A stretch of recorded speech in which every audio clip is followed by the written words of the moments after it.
English మాట్లాడడానికి భయపడుతున్నారా? అయితే మీకోసమే ఈ స్పోకెన్ ఇంగ్లీష్ క్లాసెస్. వెంటనే కాల్ చేసి జాయిన్ అవ్వండి. నమస్తే రమగారు. నమస్తే జయ. రమగారు, ఏదైనా మంచి కథ చెప్తారా? వింత కథ చెప్తాను జయ. పూర్వం అట నేపాళ రాజ్యానికి దగ్గరలో శాక్య రాజ్యం ఒకటి ఉండేది. శాక్యులు వీళ్ళకి కపిలవస్తు వీళ్ళ నగరం మనకు తెలుసు కదా. బుద్ధుడు బుద్ధ భగవానుడు కపిలవస్తు నగరంలో జన్మించాడు. ఆయన శాక్యముని, శాక్యుల వంశానికి చెందినవాడు బుద్ధుడు. అయితే ఈ శాక్యులు బుద్ధుడి తర్వాత కథ అనమాట. శాక్యులు చాలా ఖచ్చితమైన జాతి గౌరవాన్ని పాటించేవాళ్ళు. వేరే జాతులతోటి వివాహ సంబంధాలు చేసుకునేవాళ్ళు కాదు. చాలా ఖచ్చితంగా ఉండేవాళ్ళు. ఇప్పుడు ఈ బహుశా మనకి పంజాబీలు వాళ్ళు కూడా అదే అని అనుకుంటున్నాను నేను. అలాగే అనిపిస్తుంది. పంజాబీలనే చేసుకోవాలి వాళ్ళని, అలా ఏదో ఉంది. వీళ్ళు చాలా ఖచ్చితంగా దాన్ని పాటించేవాళ్ళు. అయితే ఆ కాలంలో వాళ్ళు, ఈ శాక్య వంశం వాళ్ళు, కోసల రాజు అయినటువంటి ప్రసేనజిత్తుకి లోబడి ఉండేవాళ్ళు. ప్రసేనజిత్తు వాళ్ళ రాజు, వీళ్ళ శాక్య నగరం వీళ్ళ నగరంగా ఉండేది. అయితే ఈ ప్రసేనజిత్తు బుద్ధ భగవానుడికి మహాభక్తుడట. అతనికి శాక్య వంశానికి చెందిన యువతిని పెళ్లి చేసుకోవాలని ఉండేది. ఎందుకంటే ఆయన బుద్ధ భగవానుడి వంశం. ఆ వంశం అమ్మాయి వల్ల తనకి పుట్టిన సంతానానికే తన రాజ్యం వెళ్ళాలని అతని కోరిక. వాళ్ళకి పట్టింపు లేదు, కోసలులకి పట్టింపు లేదు, ఏ జాతైనా వాళ్ళకి అభ్యంతరం లేదు, శాక్యులకి పట్టింపు. ఈయన ఏం చేశాడు, ఈ ప్రసేనజిత్తు శాక్య వంశానికి చెందిన ఒక యువతిని తనకి కన్యాదానం చేయమని ఈ శాక్యులకి కబురు చేశాడు. వీళ్ళు మల్లగుల్లాలు పడి అట ఇస్తాం ఆనపిల్లని ఇవ్వకూడదు అని బాగా తణుకులాడారు. కానీ ప్రసేనజిత్తుకి మీదకి తిరగబడ్డానికి ధైర్యం చాలా. రాజు వాళ్ళకి బాగా ఆలోచిస్తే వాళ్ళల్లో, ఆ వంశం పెద్దల్లో ఒక ఆయన మహానామ అతని పేరు. ఇతను ఏమన్నాడంటే, నా కుమార్తె, ఒక కుమార్తె ఉంది ఆయనకి, వాసవ క్షత్రియ ఆ పిల్ల పేరు. ఈ పిల్ల మా శాక్య స్త్రీకి పుట్టింది కాదు, దాసికి పుట్టిన కూతురు ఆయనకి. విచిత్రంగా చూడు, వాళ్ళకి వివాహాలు అవి పనికిరావు. తమ పిల్లని తమ జాతి కాని వాడికి చచ్చిన ఇవ్వరు. కానీ వీళ్ళకి అంతఃపుర దాసులతో వాళ్ళతో సంబంధాలు ఉంటాయి. అది తర్వాత కాలంలో కూడా చూసామమ్మా. ఈ ఇలాంటి డ్యువెల్ విధానాలు. కింద జాతుల వాళ్ళకి పిల్లల్ని ఇవ్వరు, కానీ కింద జాతి వాళ్ళతో సంబంధాలు కలిగి ఉంటారు, సంతానం కూడా కలిగి ఉండేవాళ్ళు. ఏమిటో ఇది విచిత్రంగా అనిపిస్తుంది నాకు. నీకు అది పనికి రాకపోతే ఇది పనికి రాకూడదు, ఇది ఎట్ట పనికి వస్తుంది వీళ్ళకి. నాకు నచ్చదు అది. కానీ ఏం చేస్తాం, మన కథలో ఇలా కనపడుతుంది. అతను ఏమన్నాడంటే, ఈ అమ్మాయి దాసికి పుట్టిన కూతురు, నా కూతురు వాసవ క్షత్రియ, ఆ పిల్లని ఇచ్చి పెళ్లి చేద్దాం. ఓకే, శాక్య యువతే అని చెప్తాం, నా కూతురు కాబట్టి. సరేనని ఉత్తరం రాశారు. వస్తే అక్కడి నుంచి వార్తాహరులు వచ్చారు కదా, వార్తాహరులకి సరేననేసరికి వాళ్ళు నమ్మల. శాక్యులకి ఎంత జాతి పట్టింపు వాళ్ళకి తెలుసు. ఒక సంవత్సరం అయినా పడుతుంది ఒక పిల్లని తమకు ఇవ్వడానికని నమ్మారు. వారం తిరగకుండానే ఎటా ఇస్తామన్నారు. వీళ్ళని నమ్మకూడదు, శాక్య యువతి కాదు, రాజుకు పట్టదలేమిటి, శాక్య స్త్రీయే కావాలని. వీళ్ళు ఎవరో పిల్లని శాక్య యువతని నమ్మిస్తారని, అట్లా కాదు, మీ పిల్లని పిలిపించండి మేము చూస్తామన్నారు. చూస్తామంటే ఏం చేశారు, ఈ మహానామ ఇంటికే పంపించారు. మహానామ ఏం చేశాడు, భోజనానికి కూర్చున్నాడు. కూర్చుంటే వడ్డిచ్చారు భోజనం. ఆ వార్తాహరులు కూడా ఈయనతో పాటు సహపంక్తికి భోజనానికి కూర్చున్నారు. కంచం పెట్టంగానే మహానామ దాసితో చెప్పాడు, అమ్మాయిని పిలు, నాతో పాటు అన్నం తింటుంది ఇవాళ అని చెప్పాడు. వాసవ క్షత్రియ వచ్చింది. రాగానే తండ్రి కంచంలో చేయబెట్టుకుని ఒక ముద్ద తింటున్నాడు. ఈ పిల్ల అన్నంలో చేయబెట్టింది, అన్నం కలుపుకుంటాడు. ఈ లోపల ఆయనకు ఒక ఉత్తరం వచ్చింది. ఒకే కంచంలో, తండ్రి కంచంలో కూతురు తింటాం, పెద్ద కంచం.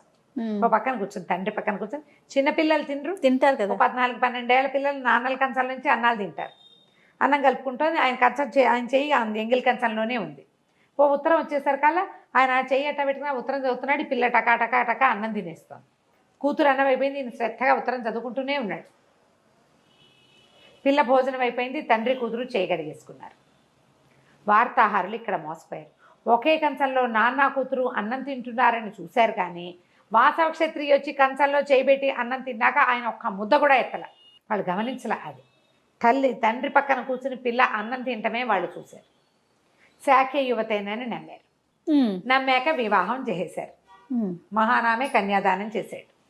కన్యాదానాల్లో తల్లులు పక్కన కూర్చోరు, వాళ్ళ పద్ధతి కాదు. తండ్రే కన్యాదానం చేస్తాడు. కోసల రాజు అయినటువంటి ప్రసేనజిత్తుకి ఇచ్చి వివాహం చేసేశాడు. ఆ అమ్మాయిని పంపేశారు. అక్కడంతా శాక్యుల పద్ధతే ఉండేది, లోపల అంతఃపురం అంతా ఆ అమ్మాయి కోసం. కామకన వాసవ క్షత్రియని ఎంతో ప్రేమగా చూశాడు ప్రసేనజిత్తు. కొంతకాలం పోయాక ఆవిడకి కుమారుడు కలిగాడు. విరూఢవుడు అతని పేరు. అయితే విరూఢవుడిని శాక్య రాకుమారులకు ప్రసేనజిత్తు కుమారుడుగానే పెంచారు. ఒకడే కొడుకు. వాడికి ఒక 14-15 సంవత్సరాల వయసు వచ్చాక వాడు స్నేహితులందరినీ ఎండాకాలం ఎక్కడికైనా వెళ్దామంటే మేమంతా మా తాతింటికి వెళ్తామని చెప్పేవాడు. ముందంతా ఎండాకాలం అంతా రాజుగారే పిల్లాన్ని తీసుకుని అటు ఇటు వెళ్ళేవాడు. ఇటు కొంచెం పెద్దవాడయ్యాడు. ఫ్రెండ్స్ తోటి బయటికి వెళ్ళటం వచ్చింది వాడికి. వచ్చాక అబ్బాయికి ఏం తెలిసింది, యువరాజుకి స్నేహితులందరూ ఎండాకాలం సెలవులప్పుడు, ఎండాకాలం చదువులు అనధ్యయనం ఉన్నప్పుడు మాతామహుల ఇళ్ళకి వెళ్తారు. నే కూడా మాతామహుల ఇంటికి వెళ్తానని మొదలుపెట్టేసరికల్లా తల్లి ఎంత బతిమలాడినా వాడు ఒప్పుకోలేదు. వాళ్ళంతా వెళ్తుంటే నేనెందుకు వెళ్ళకూడదు, నేను కూడా శాక్య రాజ్యానికి వెళ్తా అనేసరికల్లా ఇంకేం చేస్తారు, బయలుదేరదీసి తండ్రికి ఉత్తరం రాసింది. పిల్లవాడు వస్తున్నాడు, చూసుకో జాగ్రత్త అని.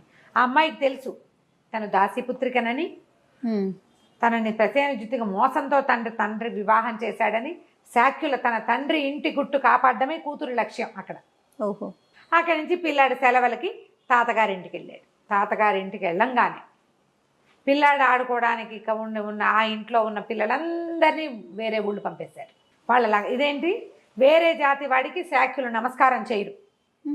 వీడు దాసీపుత్రుడు, రాజుకిచ్చి పెళ్లి చేశారు వాళ్ళ జాతి గౌరవం కోసం దాసీపుత్రికని. వాళ్ళు దాసీపుత్రుడు కదా, ఇప్పుడు దాసి మనవడు వాడు. ఓకే, తమింటి దాసికి మనవడు, మహానామ మనవడు కాదు వాడు.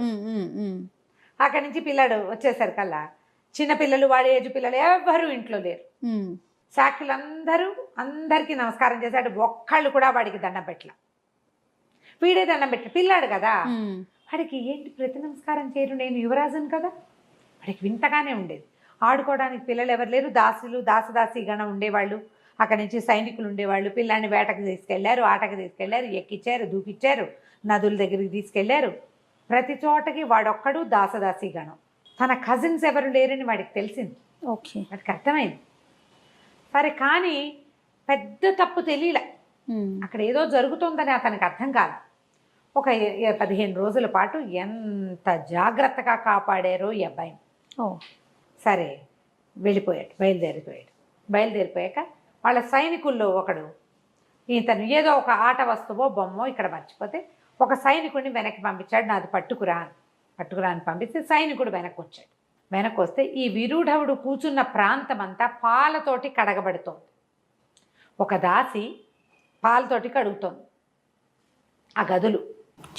కడుగుతుంటే సైనికుడు ఆశ్చర్యపోయాడు. ఏంటి, రాకుమారుడు, రేపు రాజు, కోసల దేశపు కాబోయే రాజు, అతను కూర్చున్న ప్రాంతాన్ని కడుగుతారా, అది కూడా పాలతోటి, శుద్ధి కోసం. అతను నిలబడి ఉంటే ఈ అమ్మాయి, ఆ దాసి, ముసలిది కడుగుతున్న దాసి ఇది గొణుగుతుంటే ఆ గొణుగున్న మాటలు వాడికి లీలగా అర్థమైంది. విరూఢవుడు రాజపుత్రికకి పుట్టినవాడు కాదు అని. వాడు వెనక్కి వెళ్ళి చూసినట్టు అప్పచెప్పేశాడు అక్కడ. మరి తన రాజుకు తను చెప్పాలి కదా, మరి ఏం చూశాడో చెప్పకపోతే ఎట్లా? మీరు కూర్చున్న గదులన్నీ పాలతో కడగబడుతున్నాయి, మీ జన్మ మీద అనుమానం వచ్చేలాంటి మాటలు వినపడ్డాయి నాకు అక్కడ. కాంతపోయాడు. ఏ ప్రాంతాన్ని, నేను కూర్చున్న ప్రాంతాన్ని పాలతో కడిగారో శాక్యుల రక్తంతో కడుగుతా దాన్ని అని ప్రతిజ్ఞ చేశాడు. అక్కడి నుంచి హుటాహుటిన 15 ఏళ్ల పిల్లాడు హుటాహుటిన వెళ్ళిపోయాడు. తల్లిని నిలదీశాడు. ఏం జరిగిందని, ఎందుకు చేశారు ఇది వీళ్ళు? మీ నాన్నతో సమాధానం చెప్పిస్తావా, నువ్వు చెప్తావా సమాధానం? నేనున్న భవనాన్ని ఎందుకు పాలతో కడిగారు వాళ్ళు? నేను వాళ్ళ సాటి శాక్యుడిని కానా? శాక్య స్త్రీకి పుట్టలేదా నేను? నువ్వెవరికి పుట్టావు అడిగేసరికల్లా ఆవిడ దుఃఖంతో జరిగింది చెప్పవలసి వచ్చింది. ప్రసేనజిత్తుకు మండిపోయింది. అర్థమైపోయింది జరిగిన మాయ ఏమిటి అని. వార్తాహరులను పిలిచారు. మీరు ఆ రోజు చూశారు కదా అంటే 100% మేము చూసాం. మహానామతోటి ఈ అమ్మాయి ఈ మహారాణి కూర్చుని భోజనం చేసింది కంచంలో. అప్పుడు మహారాణిని నిలదీశారు. నీ కంచంలో చేయి పెట్టాక మా నాన్న ముద్దెత్తలేదు అని చెప్పిందంట. తనకి పుట్టిన కూతురైనా కడజాతి స్త్రీకి పుట్టినది, దాసికి పుట్టిన పిల్ల కాబట్టి ఆ పిల్ల తన పిల్లగా చెలామణి అవుతుంది, కానీ దాని ఎంగిలి తండ్రి తినడు. శాక్యులకు అలాంటి పట్టింపు.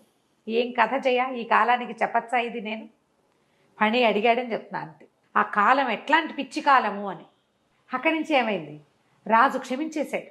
బుద్ధ భగవానుడి భక్తుడు అవటం వల్ల ఆయన అహింస పరమోధర్మ అన్నాడు ఆయన. దాంతో ఇతను ఏమనుకున్నాడంటే ఏది జరిగితే అది జరిగింది, ఏది జరగవలసిందో భగవంతుడు అదే జరుపుతాడు, నేను శాక్యమునికే నమస్కారం చేస్తాను, నాకు ఎలాంటి అభ్యంతరము లేదు, ఈమె నా భార్యే, అతను నా కుమారుడే అన్నాడు.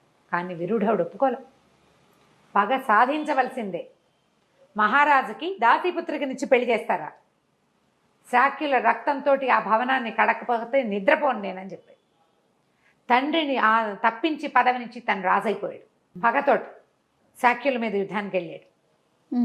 నిజంగానే తన తాత రక్తంతో ఆ భవనాన్ని కడిగించాడు. తండ్రి బుద్ధ భగవానుడి భక్తుడైన వాడు కుమారుడికి ఎంత పగో చూడు. ఇది చూడు శాక్య రక్తం. తాత మాతామహుడు శాక్యుడు, తల్లి శాక్యుడికి పుట్టిన స్త్రీ. ప్రసేనజిత్తు కోసల దేశానికి రాజైనా అతనికి పగ సాధించే లక్షణం లేదు. జాతి పిచ్చి ఉన్న శాక్యులకి అలాంటిదే తన పగ పిచ్చి ఉన్న మానవుడు పుట్టాడు. ఆ తర్వాత తను ఎంతో కాలం రాజ్యం చేశాడు, కానీ శాక్య వంశమే నిర్మూలమైపోయింది. ఓహో, వాళ్ళని పూర్తిగా చంపేశాడు అతను. ఇలాంటి అపరాధం చేశారు కాబట్టి వీళ్ళని బతకనివ్వకూడదన్నట్టు అని చెప్పాడట. వీళ్ళని ఈడ్చుకొచ్చి వాళ్ళ రక్తంతో దీన్ని కడిగించాడు. కథ కంచుకి మనం ఇంటికి. చందమామలో ఇలాంటి కథలు కూడా ఉన్నాయమ్మా. కానీ ఆ రోజుల్లో జరిగిన కథ ఇది, జరిగి ఉండొచ్చని ఊహించి రాసిన కథ, అంతేగా రమ్మగారు? అంతే. దీన్ని కథగా మాత్రమే చూడాలి. చూడండి అంతే. చూడండి, ఇవి ఇలాంటివి కథలు కూడా మనం కనపడుతూ ఉంటాయి. ఈ పగ కథలు మనకు కనపడతాయి. ఎప్పుడు చెప్పలేదు కదా, అవును ఫస్ట్ టైం చెప్తున్నాం. నమస్తే అండి.